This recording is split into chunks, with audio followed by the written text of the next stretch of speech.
que esses caras estão falando? Ué, travou aqui, Jonas? Ah, foi. Imagine estar em uma roda gigante por um momento que você alcança o topo imediatamente após você estar no fundo. A mesma sensação pode ser vivenciada na Bolsa de Valores pelos investidores que adquiriram os papéis da Magalu e viram as cotações caírem mais de 90% em relação ao seu recorde em 2020. Toda essa volatilidade fez com que muitos investidores vendessem a ação do Magalu apenas porque está caindo, um erro cometido com frequência no mercado de ações. Embora esse seja um dos principais equívocos cometidos entre os investidores, existem outras armadilhas que podem tirar o investidor do foco. Investir em empresas do setor cíclico como Magazine Luiza exige uma certa prudência, pois são mais suscetíveis a ciclos econômicos. Eu colocaria aqui setor varejista, né? É muito suscetível. Erro número 1. Tentar cronometrar o mercado. A cronometragem do mercado, conhecida pela expressão inglesa market timing, se trata de uma estratégia de investimento na qual os investidores buscam comprar ações antes dos seus preços subirem e venderem antes dos seus preços caírem. Embora seja uma estratégia bastante atrativa, alcançar o timing perfeito do mercado é um grande desafio até mesmo para os megas investidores mais experientes. Além do que, tentar cronometrar no mercado de ações pode custar muito caro, principalmente para investidores iniciantes. O custo de oportunidade costuma ser bem alto caso o investidor erre o momento de comprar e vender uma ação. De acordo com uma pesquisa publicada no site da CNBC, com dados do S&P 500, desde a década de 30, os investidores nunca devem tentar cronometrar no mercado de ações. A pesquisa realizada pelo Bank of America mostrou o tamanho da oportunidade perdida para investidores que tentarem encontrar o timing perfeito do mercado. E aqui tem uma tabela com essa pesquisa, né? E o quanto você pode perder tentando fazer isso. Os investidores que perderam as 10 maiores altas do S&P 500 por década tiveram um ganho de 28%, enquanto os investidores que permaneceram firmes no mercado tiveram um ganho de 17%, 600 vezes maior. Louco, né? É o que eu falo do tempo, gente. Eu falei isso ontem na minha mini aula lá. Desconhecer ciclos econômicos. Falei isso, eu tenho falado muito. A gente está com um mundo muito mais interligado depois da pandemia. Isso ficou muito mais forte. Porque o que está acontecendo no mundo inteiro. Inflação não é culpa do Bolsonaro aqui, não é culpa do Trump lá, não é culpa do Macron na França, não é culpa do Olaf na Alemanha, não é culpa não é mais o Boris Johnson. Quem é agora? Não sabe? Eu não sei quem que é. Quem entrou no lugar do Boris Johnson? Bom, enfim, não é culpa desses caras. Ou é culpa desses caras, mas é uma culpa compartilhada. É o que eu falo. É quando você vai mal na prova, sua mãe briga com você. Fala, você tirou 2 na prova? Mas mãe, a sala inteira tirou 2. Aí você fala, então tá bom, né? Todo mundo. Então é mais ou menos isso. Tá? Quer dizer, na minha não fala, você não é todo mundo. Tudo bem, você não é todo mundo. Se todo mundo pular da ponte, você vai pular. Mas vocês entenderam o conceito. Bom, desconsiderar a alocação de ativos. A alocação de ativos consiste em um processo de balanceamento de risco e retorno de uma carteira a partir de investimento em diferentes classes de ativo. Basicamente, a estratégia de alocação de ativos tem como objetivo maximizar o retorno de uma carteira de investimento e minimizar os riscos envolvidos na operação. Assim, a alocação de ativos fará com que a carteira de investimento tenha um bom desempenho independentemente dos rumos da economia. As ações de empresas que atuam em setores cíclicos costumam ter um beta maior do que 1. Para quem não sabe, beta é uma taxa de variação conforme varia a referência, o benchmark. O benchmark aqui é o Bovespa. Então, se o Bovespa varia 1%, as ações do setor cíclico, por exemplo, que ele está dando aqui, eles variam 1,5%, 2%, eles variam com mais agressividade, é isso que ele quer dizer. Isso significa que elas são muito mais voláteis do que as ações defensivas, cujos setores são vistos como essenciais para a economia, tipo energia elétrica, saneamento básico, saúde, qualquer coisa assim. Ter uma exposição adequada em cada classe de ativo é importante para o investidor se manter firme e forte em momentos de baixa do mercado. Eu vou falar mais um aqui, não me lembro, eu tenho 5 pontos, eu vou falar mais um de bônus que eu acho, tá? Ter baixa tolerância ao risco. A tolerância ao risco mede a quantidade de perda que o investidor está preparado para lidar ao investir em um ativo. Saber o grau de tolerância é essencial para quem deseja ter sucesso no mercado de ações. Geralmente, ter baixa tolerância ao risco pode fazer com que o investidor venda os papéis a uma determinada empresa nos momentos de pânico. tá? Isso é também um probleminha. Subestimar o horizonte de investimento. Olha lá o que eu sempre falo. O horizonte de tempo é o período em que os investimentos são mantidos até que sejam resgatados.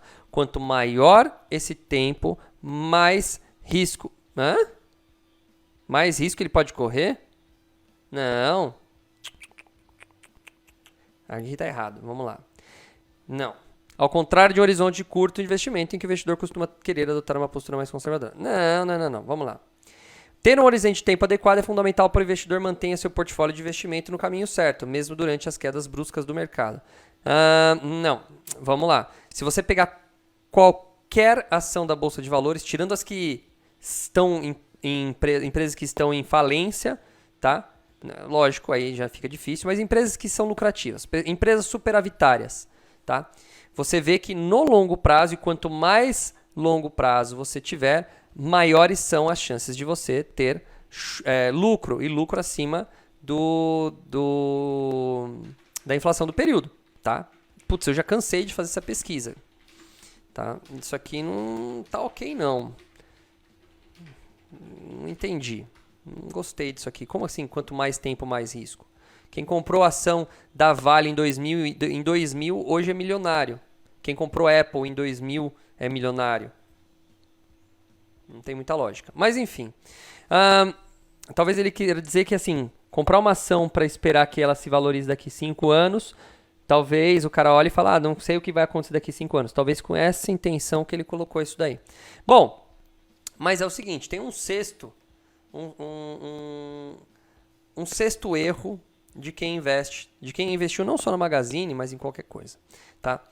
É o seguinte, a gente tende, isso é uma coisa muito louca, e eu passei por isso, e ainda a gente tende a fazer isso.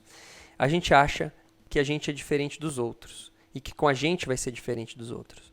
Geralmente quando a gente vê uma tragédia na TV, fala, nossa, a enchente foi lá e derrubou água e entrou água na casa de um monte de gente. Aí eu paro e penso assim, por que esse cara constrói uma casa na beira do rio? É muito burro, né? A gente meio que critica o cara, porque é fácil, a gente tá sentado no sofá e a gente acha que com a gente seria diferente. E aí uma vez eu fui comprar um terreno. Um cara anunciou o terreno e eu falei, terreno em condomínio fechado, lindo, 6.000 metros quadrados de terreno, Jonas. Terreno lindo, maravilhoso. Entrei no condomínio, casa linda. Show de bola. Fui até, era o último da rua sem saída. E aquele terrenão lindo, eu falei, nossa, já comecei a imaginar a minha casa, vou construir aqui, vou fazer um jardinzão no fundo, tal. 6.000 metros de terreno. É um sítio, praticamente, dentro de condomínio fechado. Mas relativamente, para a situação, estava barato, eu achei meio barato. Por isso que me chamou a atenção. Como a gente é investidor, a gente quer sempre achar oportunidades. Aí fui lá ver e tal. E passa um rio próximo. Não é riozinho de... É rio mesmo. Passa um rio próximo. E para quem não sabe, aqui na minha cidade existe a represa, né? Que é justamente a represa desse rio. Foi represada a água desse rio acima da cidade. É aquilo que a gente vê em filme. E aí, o que aconteceu? Em 2000 e alguma coisa, que eu já não lembro quando foi, a gente teve recordes e recordes e recordes de chuva aqui na região. E a represa subiu. E ela estava chegando ao seu patamar, a borda. E aí, para não correr o risco ou de ter muita pressão sobre a represa, né, sobre o dam, sobre como não chama aquilo, sei lá, a parte que represa, a parede, eles resolveram, depois de 30 anos fechada, abrir essa comporta para tentar vazar água, porque ainda tinha mais previsão de chuva, para poder vazar água e fazer o nível da represa cair um pouco. Certo? Só que por 30 anos, a represa, por segurar uma boa parte da água, claro, para isso serve a represa, soltava um fiozinho de água só, uma quantidade menor. Então as pessoas elas avançaram, há 30 anos atrás, nunca teve esse caso, elas avançavam mais perto do rio, mais próximo do leito do rio. E esqueceram que existia uma possibilidade de estar mais alta essa margem. Então, quando a represa abriu, o que aconteceu? Inundou tudo, cara. Condomínios de alto padrão. Tem também, do outro lado, mais para baixo lá do rio, um monte de casinha mais simples e tal. Tudo inundada. Porque não deu conta, era muita, não tinha o que fazer. Entendeu? Era uma situação que, se eles deixam transbordar, se estoura a represa, aí não só inunda, porque mata um monte de gente. Então eles fizeram um aviso, empresas da Defesa Civil foram descendo o rio e falando, galera, daqui até lá Americana. Ó, galera, se prepara. Se prepara que vai vir água aí. Entendeu? E esse terreno, ele foi levemente inundado. Assim, chegou na canela, joelho, alguma coisa assim. Levemente, coisa pouca.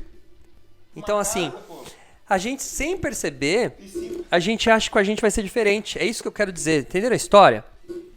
A gente acha que com a gente vai ser diferente. Ah, não, mas eu não vou comprar um terreno num lugar que vai inundar. Eu teria percebido isso.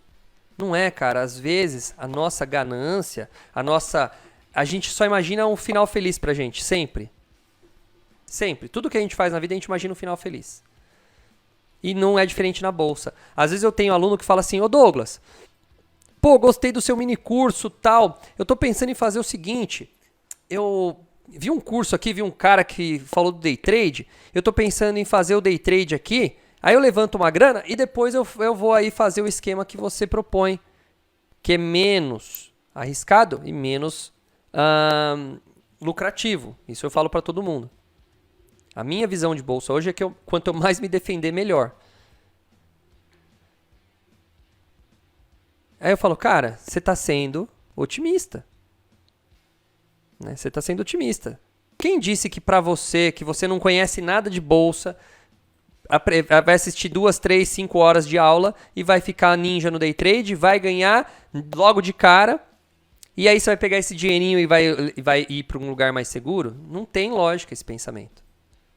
Se você for bom no day trade, se você começar a ganhar dinheiro no day trade ininterruptamente, você não vai querer parar também. Isso é uma ideia, mas não vai acontecer isso, né? Você vai perder dinheiro. Você está começando, pô, você não tem experiência. Fez sentido, gente? Quem tá aí? Eu nem tô vendo, hoje eu não tô acompanhando, eu não sei quem tá online e quem não tá. Mas quem tiver online, entenderam a história? Faz sentido o que eu tô falando ou eu tô falando um monte de besteira aqui? Essa é a ideia.